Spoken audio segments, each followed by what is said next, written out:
Olá, querida, paz.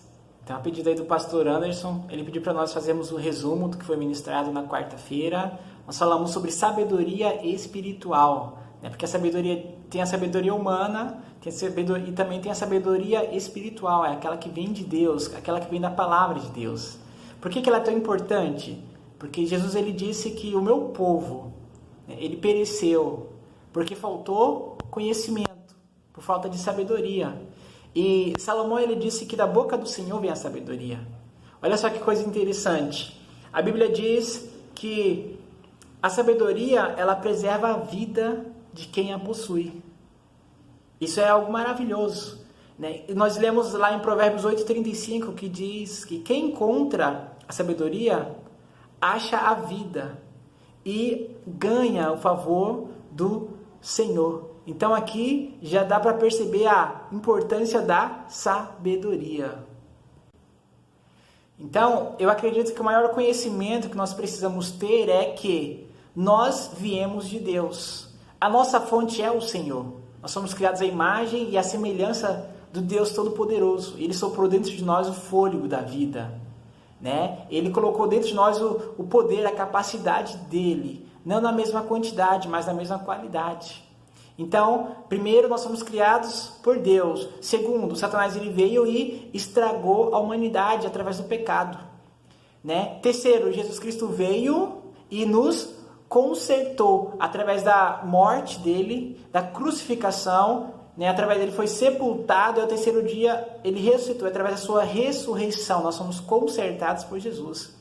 Então, agora eu preciso ter entendimento de tudo aquilo que eu posso ser com Deus. Porque Deus agora ele pode morar, ele pode habitar dentro de mim. Nós podemos andar juntos, nós podemos planejar juntos, nós podemos caminhar junto. Por quê? Por causa daquilo que Jesus Cristo fez. Ele nos consertou.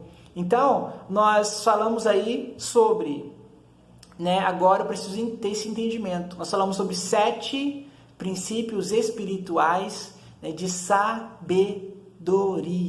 E o primeiro foi andar pela fé e não pela vista. Paulo ele disse assim, né? Porque nós andamos por fé e não por vistas. Em Hebreus 11:1 diz assim, que a fé ela é a certeza, ela é a garantia daquilo que se espera. Ou seja, a fé ela é um foco, a fé ela é um objetivo, a fé ela não é algo vago. Então, eu preciso ter um foco, um objetivo, né? Porque quanto mais claro os meus alvos, maior é a minha fé. Se eu não tenho foco, se eu não tenho um alvo, ou seja, eu tenho uma confusão, e a confusão, a falta de clareza, ela gera dúvida e insegurança.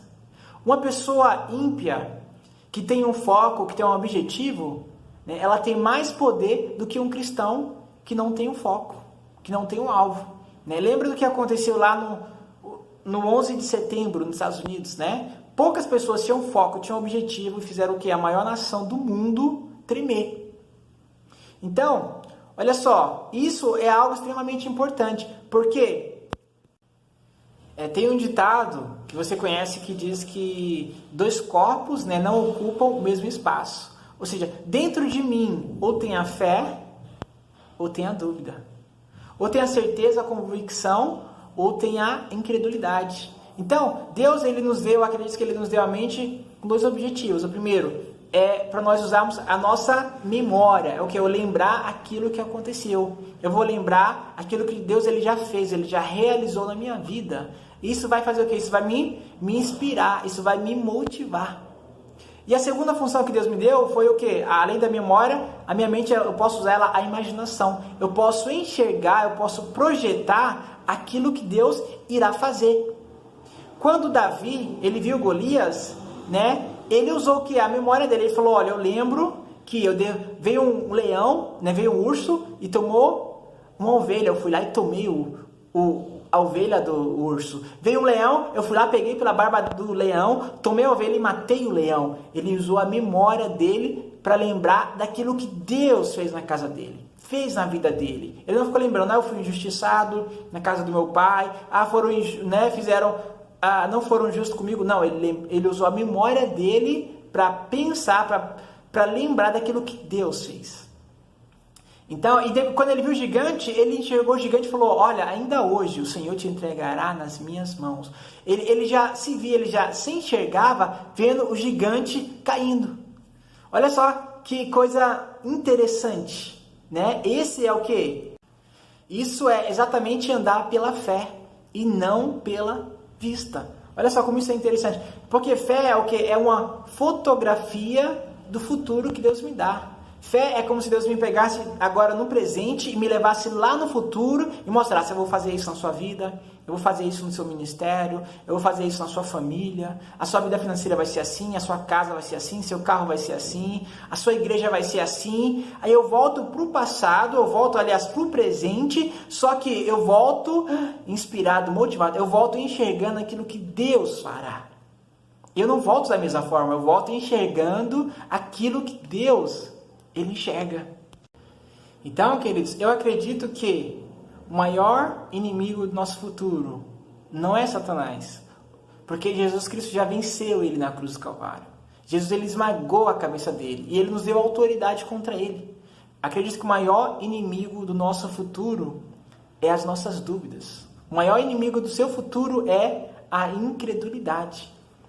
Então, todo ataque de Satanás contra a sua vida vai ser o quê? Vai ser para você duvidar daquilo, do retrato que Deus te deu, do seu futuro. Aquilo que Ele irá realizar na sua vida. Então, é o que eu aconselho você. Pare de olhar o que você já viu. E comece a enxergar o que Deus vai fazer na sua vida. Veja o que Deus fará. Para de falar do seu passado. E começa a falar como será o seu futuro, como será o seu amanhã. Isso é o quê? Isso é viver pela fé. Fé é exatamente isso, é eu enxergar aquilo que Deus vai fazer. É eu sonhar. Né? E deixa eu te falar uma coisa, se você só sonha sonhos possíveis na sua vida, quer dizer que você tirou Deus impossível da sua vida. Né? Então, sonha, projeta, enxerga, viva pela fé e não pela vista. O segundo, nós falamos sobre viver o meu propósito. Né? A palavra diz lá em Salmo 139, que antes de nós irmos para o ventre da nossa mãe, Deus ele já tinha um plano, ele já tinha um propósito. Né? Se nós entendermos o significado da palavra propósito, quer dizer o porquê algo existe, para que algo foi criado. Porque se você não souber para que algo serve, você não vai saber como usá-lo. Isso inclui a sua própria vida. Né? Tudo na Terra, tudo que foi criado, tudo que Deus criou, resolve um problema. Tudo resolve um problema. O cara, por exemplo, que criou a luz, ele criou a luz, já tinha um propósito antes da luz existir. O cara que criou o sofá, qual era o propósito do sofá? Alguém sentar. O cara não criou o sofá e falou, deixa eu ver para que vai servir. Não, antes dele criar, já tinha um propósito para isso. E Deus ele criou você, só que antes de Deus te criar, ele já tinha um propósito para a sua vida. Então, Jesus ele veio nessa terra para quê? Ele veio para resolver um problema. O propósito ele resolve o problema. Né? Jesus ele veio para quê? Para resolver o problema do pecado. O seu propósito é o problema que Deus ele designou você para solucionar. E eu preciso entender isso, porque eu nunca vou conseguir resolver todos os problemas da terra. Isso é impossível, mas eu vou conseguir resolver os problemas que Deus ele me designou para resolver. Esse é o propósito de Deus na minha e na sua vida. Deus ele colocou algo em você, um potencial, uma capacidade, uma personalidade, uma característica única. Você é único. Né? Deus ele te criou para o propósito dele. Então pensa assim, tudo que Deus colocou em você, o potencial, o talento, a capacidade, Deus ele colocou com propósito. E não é propósito de Deus você esconder os seus talentos, aquilo que ele colocou, depositou em você. Não.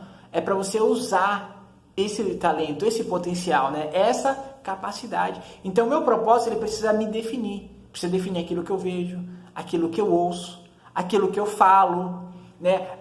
Com quem eu ando. O meu propósito precisa definir a minha vida. O seu propósito, ele define quem são os seus inimigos. Quando você entende o seu propósito, você também entende o seu inimigo. Amém? Então, viva o seu propósito. E também nós falamos, queridos, sobre honrar a autoridade. Isso é um princípio espiritual. Efésios 6, diz que nós devemos honrar o pai e a nossa mãe, porque é o primeiro mandamento com promessa. Se você continuar lendo, a Bíblia diz que nós devemos honrar a autoridade, porque toda autoridade ela foi estabelecida por Deus. Então, quando eu honro meu pai e a minha mãe, a minha vida ela é mais leve, a minha vida ela é mais, produz mais resultados. Tem pessoas que têm a vida pesada, a vida não anda para frente, porque não honra pai e mãe. Esse é um princípio espiritual. A pessoa não honra a autoridade, não honra a autoridade espiritual, não honra os pastores, não honra os líderes, ela não honra o chefe dela. E como eu reajo ao meu pai e à minha mãe, determina a reação de Deus para a minha vida. Como eu reajo à autoridade, determina como a vida vai reagir para mim, porque isso é um princípio espiritual. Então, toma a decisão de honrar as pessoas que Deus colocou como autoridade sobre a sua vida, e você será bem sucedido. Nós também falamos, querido, sobre a continuidade. A palavra diz no livro de Hebreus que o justo viverá pela fé, e se ele retroceder, a minha alma não tem prazer nele. Nós não somos daqueles que retrocedem para a perdição, mas daqueles que perseveram aqueles que continuam para a preservação da alma. Então isso aqui está falando sobre o quê? Continuidade, você continuar. Porque existem muitas pessoas que elas começam a fazer algo, elas começam com um sonho, elas começam com um projeto, elas começam a fazer algo para Deus, ou elas começam a fazer algo para a vida pessoal dela, e elas param, elas desistem. Toda vez que você começa a fazer alguma coisa, e você para, você está o quê? Você está gastando, desperdiçando a sua vida. Porque você está desperdiçando o seu tempo. Se você desperdiça o seu tempo, você está desperdiçando a sua vida. Porque Deus ele nos deu uma medida de tempo aqui na terra. Deus ele nos deu um tempo aqui nessa terra. E nós não vamos exceder esse tempo, como diz lá no livro de Jó. Então, toda vez que eu começo a fazer alguma coisa, eu começo com um sonho, um projeto, aí eu vou, aí eu paro. Eu começo com algo maravilhoso, algo excepcional, aí eu continuo, aí eu pego e paro. Ou seja, a pessoa ela vira um arquiteto, ela vira um engenheiro de projetos inacabados. Eu preciso dar continuidade. A Bíblia diz que Deus ele é um Deus de continuidade, porque diz que aquele que começou a boa obra, ele é fiel para completá-la. Então, continue, não pare, dê continuidade. Você começou um curso, você começou com um projeto, você começou a fazer algo para Deus, você começou a fazer algo, não pare, vá até o fim. Querido, nós também precisamos, enfrentar as batalhas olhando as recompensas. Se nós lermos a palavra, esse é o 5º princípio espiritual. Lá no livro de Apocalipse diz que ao vencedor dar-lhe-ei do maná escondido. Ao vencedor farei coluna no templo do meu Deus. Ao vencedor, ao que vencer, reinará comigo. Então nós vemos ali no livro de Apocalipse que tudo que Deus se refere é ao vencedor. Toda batalha que nós enfrentamos, querido, tem uma recompensa por trás dessa batalha.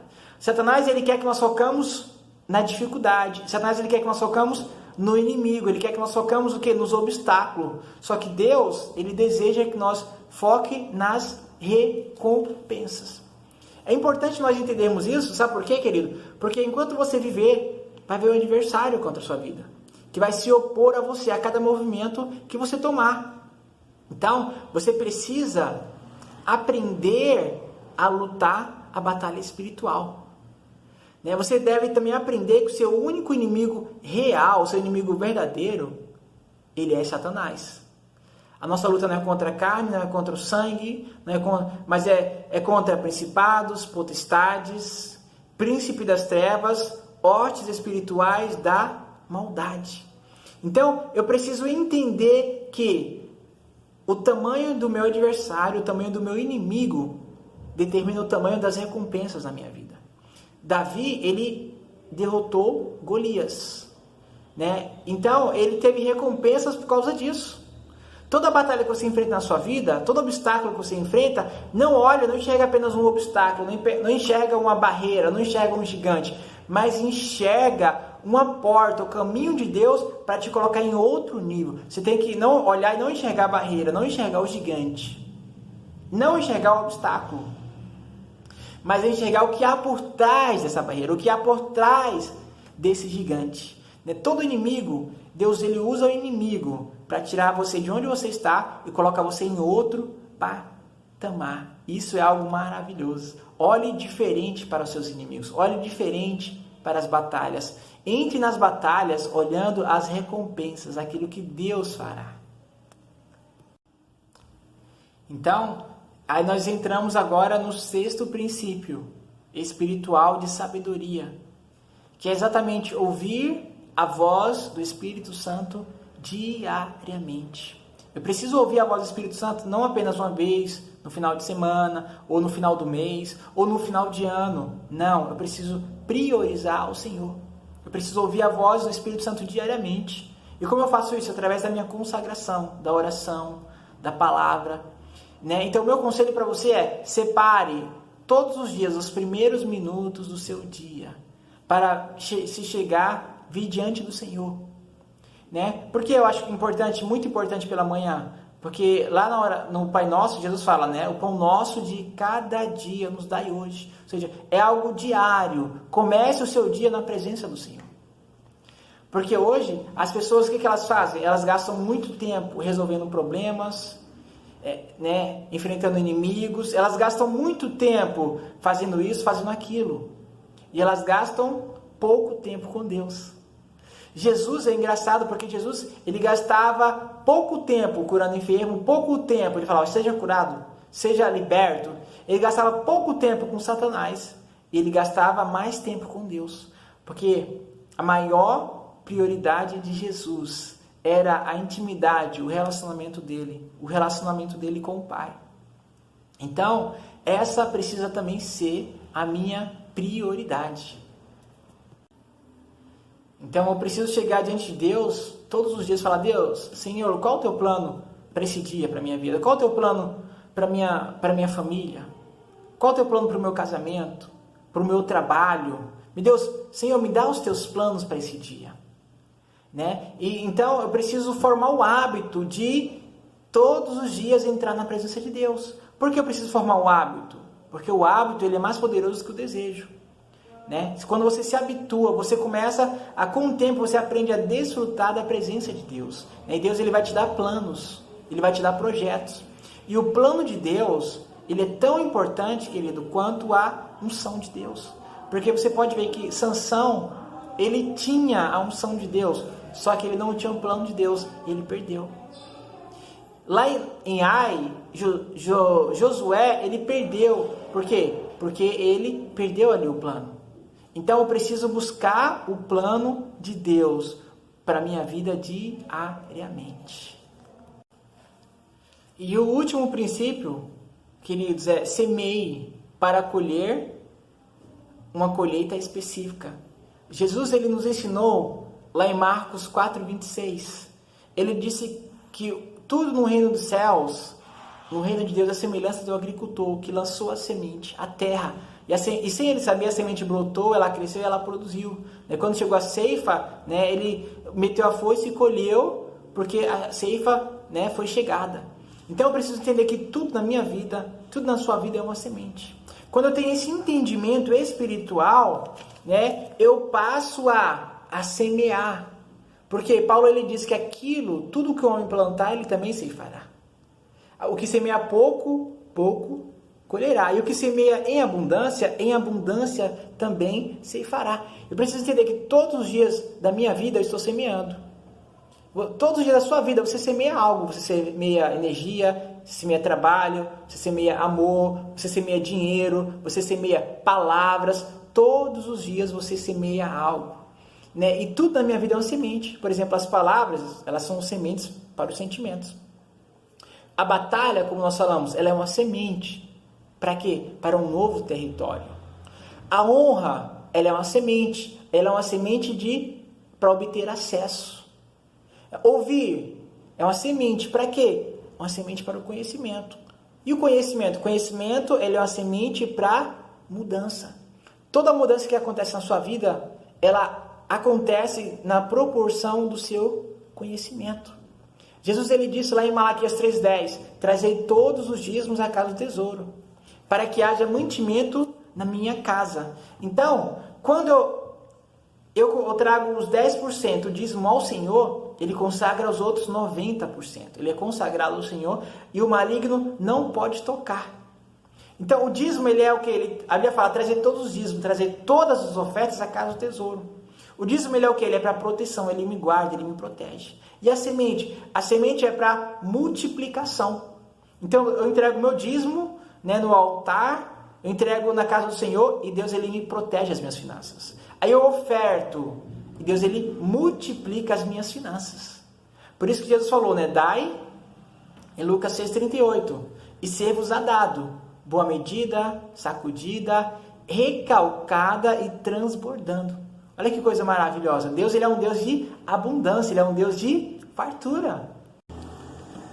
Então, querido, eu preciso entender, né, que quando eu peço a Deus um milagre, primeiro ele me dá uma instrução. Quando eu peço a Deus uma colheita, ele vai falar comigo sobre uma semente.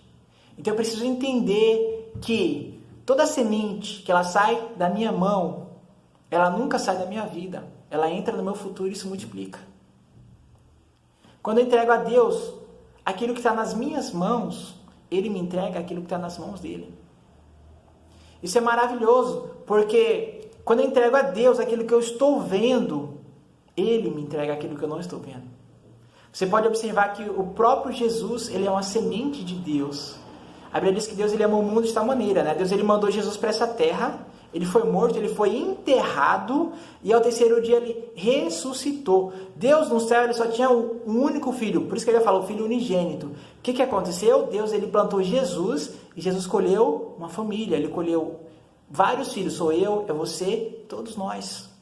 Então, tudo no reino dos céus é semelhante ao agricultor. Se eu quero colher amor, eu preciso semear amor.